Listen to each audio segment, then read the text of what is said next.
Hey guys, this is Malinki. Welcome to my channel Voice of Malinki. So today we will discuss about antigen and epitope. And if you are new in my channel, please subscribe my channel, and if you like my video, please do like, comment and share my video. So let's talk about antigen and epitope. So the substances that react with B cell receptor. So we know that B cell receptor is nothing but the bound antibody. Suppose this is B cell and this cell contains a receptor like that. That is also called as B cell receptor or BCR. So that is antibody. That is a bound antibody. So the substances that can react with these BCR or B cell receptor or this bound antibody or T cell receptor. So T cell receptor is found in the surface of T cell. So if this is T cell, this is the T cell receptor or TCR or free antibody. So in our blood plasma we know free antibodies are found like that. So the substances that can either react with the B cell receptor, BCR or bound antibody or T cell receptor or TCR or free antibody, they are known as antigens. Antigens are of high molecular weight. So they have very high molecular weight. Chemically, antigens are proteins or polysaccharides. That means carbohydrate. So, chemically, antigens are either proteins or carbohydrates. But lipid, nucleic acid and many other materials can also function as antigens. So, not only the proteins and polysaccharides, but lipids and nucleic acids also act as antigen. Now we will know about types of antigens. So, if we classify antigen broadly, we can say antigens are of two types. So, one is foreign or heteroantigens and two is self or autoantigens. And this foreign or heteroantigens is again divided into two types. That is the exogenous and endogenous antigens. So we will discuss them one by one. Heteroantigens or foreign antigens. So these are foreign. So from the name itself, you can understand heteroantigens or foreign antigens are foreign. They enter our body from outside. So from outside they enter our body and they are not part of our body. And they enter our body from outside. So they are foreign antigens. These are of two types. One is endogenous. So endogenous antigens are produced within the cell cytoplasm. So they are produced within cell cytoplasm. Example is viral proteins. So viral proteins are produced during viral replication. So during the viral replication inside our cell cytoplasm, viral proteins are formed and those are endogenous antigens.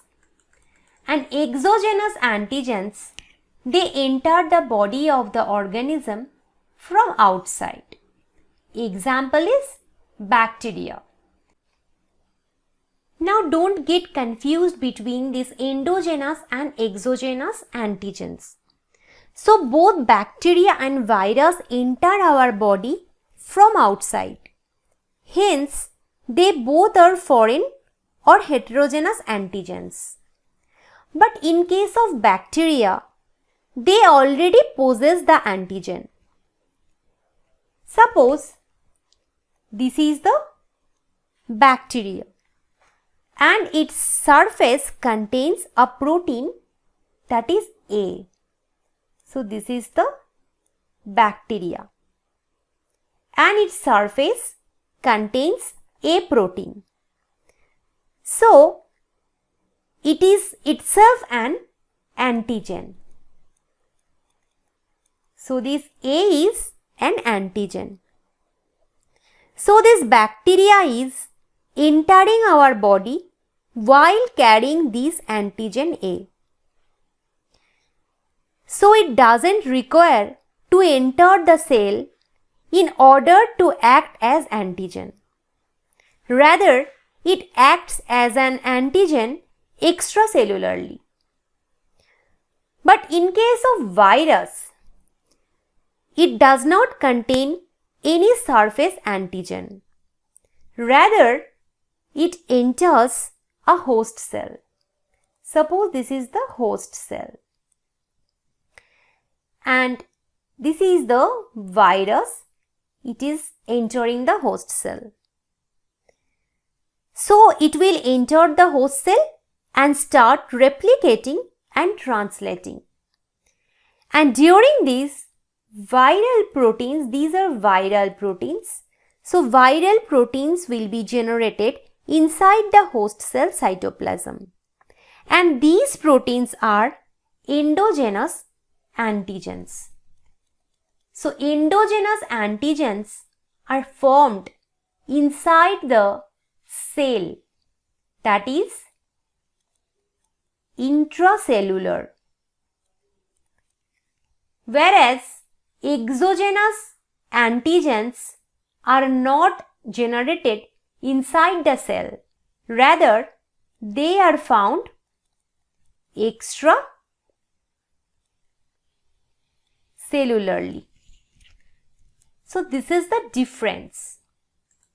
Now autoantigens.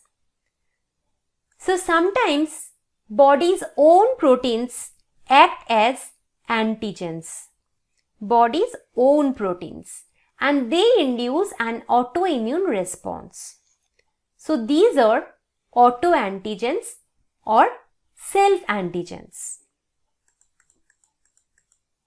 The actual portion of an antigen that reacts with free antibody molecule, B cell receptor, that is the antibody, or T cell receptor, is called epitope or antigenic determinant, because the full antigen does not react with antibody or B cell or T cell receptor.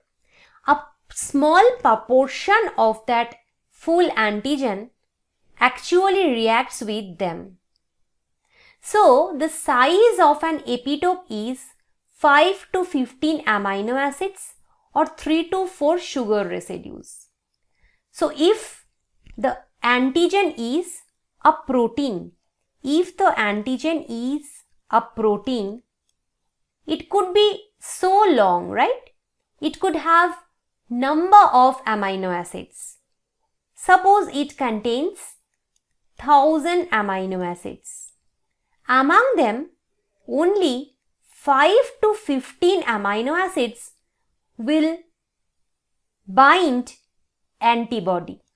So that part is the epitope. Or if the antigen is sugar or carbohydrate, it also contains, suppose 500 monosaccharides unit it contains. Now among those 500 monosaccharides, only 3 to 4 sugar or 3 to 4 monosaccharide units will bind antibody. So that part is the epitope. Each antigen can have several epitopes. So one antigen can possess number of epitopes. More than one epitope is present. see this picture to understand the thing more clearly. So this is the antigen. This is antigen. This is so big because it has a high molecular weight, right? Now, this antigen contains 3 epitopes. 1, 2 and 3. And these are the antibodies. They are binding these epitopes. So, antibody can bind only this part of antigen or epitope. So, antibodies are not binding the whole part of antigen. Rather, they are binding the epitope, only epitope portion of the antigen. And here, this antigen contains 3 epitopes. So, this is all about antigen and epitope.